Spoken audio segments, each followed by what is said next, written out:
प्रिय विद्यार्थियों, आप सभी का मेरे YouTube channel the orbital tutorial में हार्दिक स्वागत है। बच्चों का कंसर्न हाइब्रिडाइजेशन को लेकर बहुत ज्यादा है। हाइब्रिडाइजेशन में आए हुए क्वेश्चन वो जनरली गलत कर देते हैं। आप मेरे साथ कुछ मिनट बने रहिए, गारंटी है कि आप हाइब्रिडाइजेशन से रिलेटेड क्वेश्चन कभी भी गलत नहीं करेंगे। मैंने जो एक टेबल बनाया हुआ है, इस टेबल में आप देखिए, यहाँ पे मैंने हाइब्रिडाइजेशन लिखा है, यहाँ पे नंबर ऑफ हाइब्रिड ऑर्बिटल्स मतलब एक्स इसको मान लिया है, ज्योमेट्री शेप, ये मैं बार बार बता रहा हूं कि ये सिमेट्रिकल मॉलिक्यूल के रिस्पेक्ट में मैंने बनाया हुआ है, अनसिमेट्रिकल मॉलिक्यूल के रिस्पेक्ट में नहीं बनाया है। सिमेट्रिकल मॉलिक्यूल किसको कहते हैं? ऐसे पॉलीएटॉमिक मॉलिक्यूल जिसके सेंट्रल एटम पे लोन पे इलेक्ट्रॉन नहीं होते हैं और सेंट्रल एटम से बॉन्डेड एटम सभी सेम एलिमेंट से बिलोंग करते हैं। तो ऐसे ही मॉलिक्यूल के लिए मैंने ये टेबल बनाया हुआ है। यहां पर जो था बॉन्ड एंगल और इन बॉन्ड एंगल का नंबर क्या होगा, ये बहुत इंपॉर्टेंट पार्ट है। बच्चे इसमें जनरली गलत कर देते हैं और कुछ मैंने यहाँ पे एग्जांपल्स लिखे हुए हैं। सबसे पहले तो मैं बात कर रहा हूं sp टाइप के हाइब्रिडेशन की बात कर रहा हूं। जैसा आप देख लो कि यहां पर दो ऑर्बिटल है s और p है, दोनों एक एक है, दोनों मिलकर अगर 100% हो गए तो यानी कि एक ऑर्बिटल का जो कंट्रीब्यूशन कितना होगा, 100 डिवाइडेड बाय 2 करेंगे तो 50%, यानी कि s कैरेक्टर 50% है और p कैरेक्टर कितना है, 50% है। नंबर ऑफ हाइब्रिड ऑर्बिटल एक s है एक p है, यानी कि 2 हो गया। यहां पर तो अगर इसके शेप की बात करते हैं तो इनका शेप कैसा होगा, लीनियर, कोलिनियर या डायगोनल। जरा समझिएगा कि कैसे हो गया। इसको हम लोग क्या बोल सकते हैं, देखिए लीनियर बोल सकते हैं, यही क्या कहलाएगा, कोलिनियर। और अगर मैं इसको ऐसे कह दूं या ऐसे कह दूं तो ये क्या होगा, डायगोनल। तो इस तरीके के शेप को ये शो करता है। अगर हम लोग यहाँ पे बॉन्ड एंगल की बात करते हैं तो बॉन्ड एंगल कितना होगा, 1 होगा, और वो बॉन्ड एंगल कितना होता है, 180 डिग्री होगा। यहां पे इसके एग्जांपल्स की बात करते हैं तो बेरिलियम के जितने भी कंपाउंड पाए जाते हैं, BeF2 हो गया, BeH2 हो गया, BeCl2 हो गया, इसी तरीके से CO2 हो गया, HgCl2 हो गया, ये सारे इसके एग्जांपल्स हैं।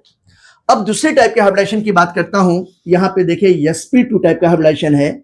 इसके केस में आप देखिए s का एक ऑर्बिटल है और p के कितने ऑर्बिटल है, 2 ऑर्बिटल है।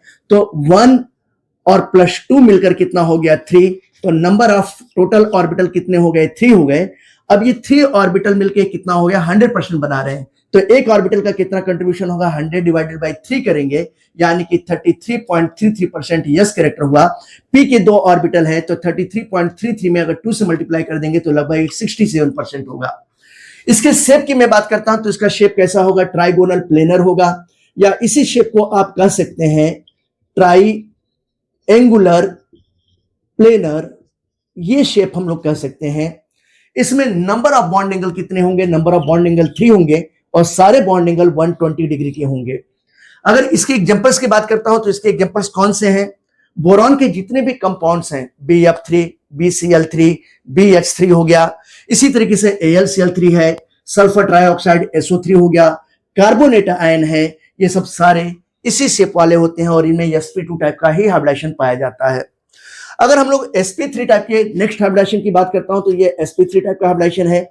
इसमें आप देखिए s के कितने ऑर्बिटल हैं, 1 है, और p का कितना ऑर्बिटल है, 3 है। तो 1 + 3 करेंगे तो टोटल नंबर ऑफ ऑर्बिटल्स कितने होंगे, 4 होंगे। अब ये चारों ऑर्बिटल मिलकर 100% तक कंट्रीब्यूट कर रहे हैं, तो यानी कि एक ऑर्बिटल का कितना होगा, 100 डिवाइडेड बाय 4 करेंगे तो 25% होगा। तो यस का एक ऑर्बिटल है तो ये यस के ऑर्बिटल का 25% पार्ट होगा, और पी के ऑर्बिटल कितने हैं, 3 हैं, तो 3 × 25 करेंगे तो कितना हो जाएगा, 75% हो जाएगा। जब हम लोग यहाँ पे शेप की बात करते हैं तो इसका शेप या ज्योमेट्री कैसा होगा, टेट्राहेड्रल होगा।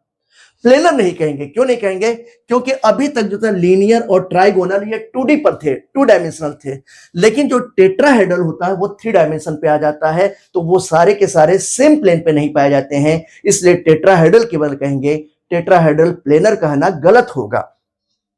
अगर हम लोग यहाँ पे नंबर ऑफ बॉन्ड एंगल की बात करते हैं तो इसमें number of bond angle total कितने होंगे, 6 होंगे, और सारे के सारे जो बॉन्ड एंगल सेम टाइप के होते हैं। इसको हम लोग बोल सकते हैं 109.5 डिग्री या 109.28 नॉट या 28 मिनट कह सकते हैं।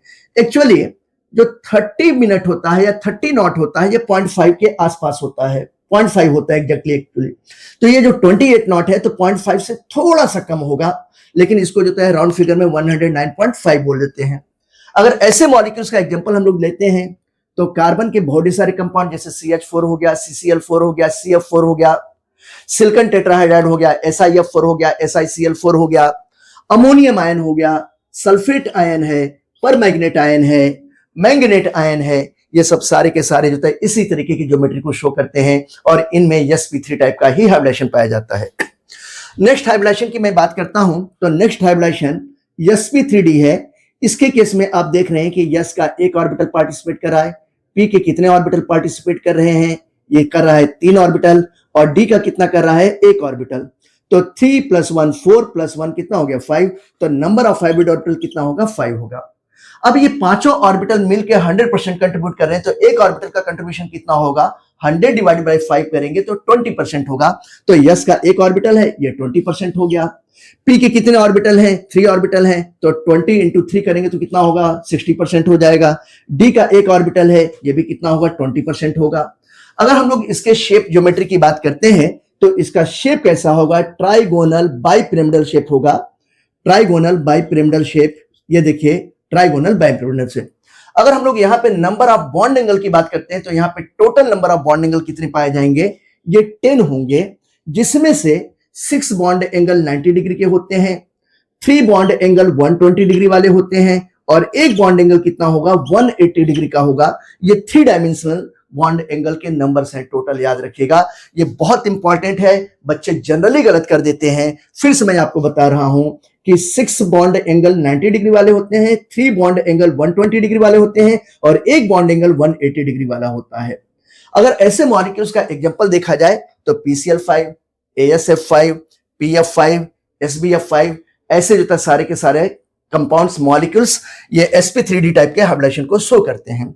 अब अगले टाइप के मैं हाइब्रिडाइजेशन की बात कर रहा हूं तो sp3d2 हुआ, जिसमें आप देख रहे हैं कि एक यस का है, 3 पी के हैं और 2 डी के ऑर्बिटल हैं। टोटल नंबर ऑफ ऑर्बिटल्स कितने हो गए, 3 2 5 + 1 6 हो गया। ये देखिए यहाँ पे 6 है। अब 6 ऑर्बिटल मिलके 100% कंट्रीब्यूट कर रहे हैं, तो एक ऑर्बिटल का कंट्रीब्यूशन कितना होगा, 100 डिवाइडेड बाय 6 करेंगे तो कितना हो जाएगा, 16.66। तो यस का एक ऑर्बिटल है तो इसका कंट्रीब्यूशन 16.66% हुआ। पी के 3 ऑर्बिटल है तो यहाँ पे 3 × 16.66%। अगर मल्टीप्लाई करते हैं तो लगभग होता है ये कितना आएगा, 50% के आसपास, एग्जैक्ट वैल्यू 49.98% है। इसी तरीके से आप देख रहे हो डी के कितने ऑर्बिटल्स हैं, 2 ऑर्बिटल हैं, तो 2 × 16.66% कर रहे हैं तो वैल्यू 33.33% हो रहा है, लगभग 33 हम लोग मान सकते हैं।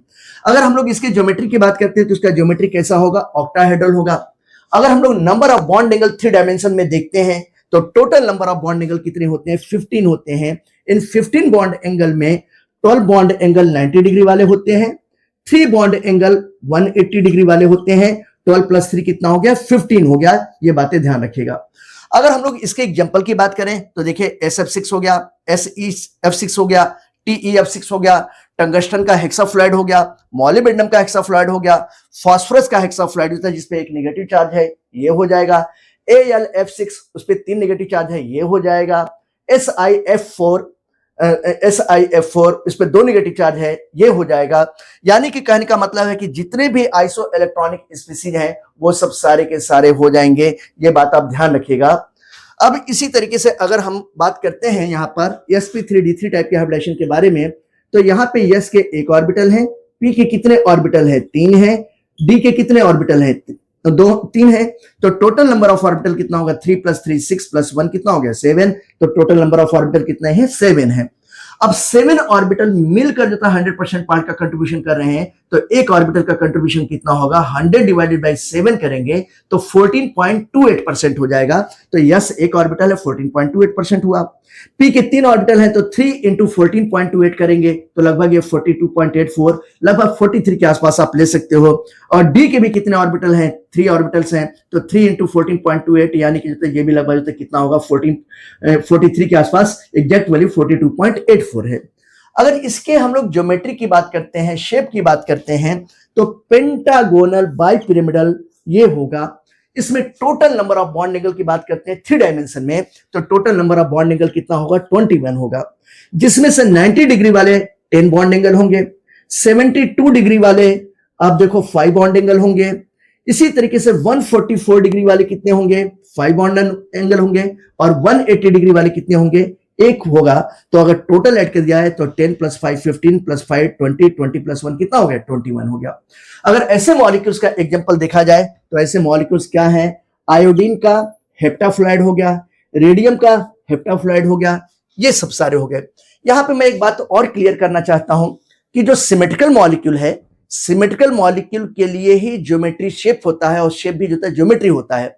लेकिन अनसिमेट्रिकल मॉलिक्यूल के केस में जब मैं शेप की बात करता हूं तो वहां पे लोन पेयर इलेक्ट्रॉन को इग्नोर कर दिया जाता है, लिया नहीं जाता है, ठीक है ना। और जब ज्योमेट्री की बात करेंगे तो वहां पे जो था बॉन्ड पेयर और लोन पेयर दोनों को लिया जाता है। मैं बात फिर से बता रहा हूं कि अनसिमेट्रिकल मॉलिक्यूल के केस में केवल बॉन्ड पेयर को लेते हैं, लोन पेयर को इग्नोर कर देते हैं। लेकिन जब ज्योमेट्री की बात करते हैं तो वहां पे बॉन्ड पेयर और लोन पेयर दोनों ही लेते हैं।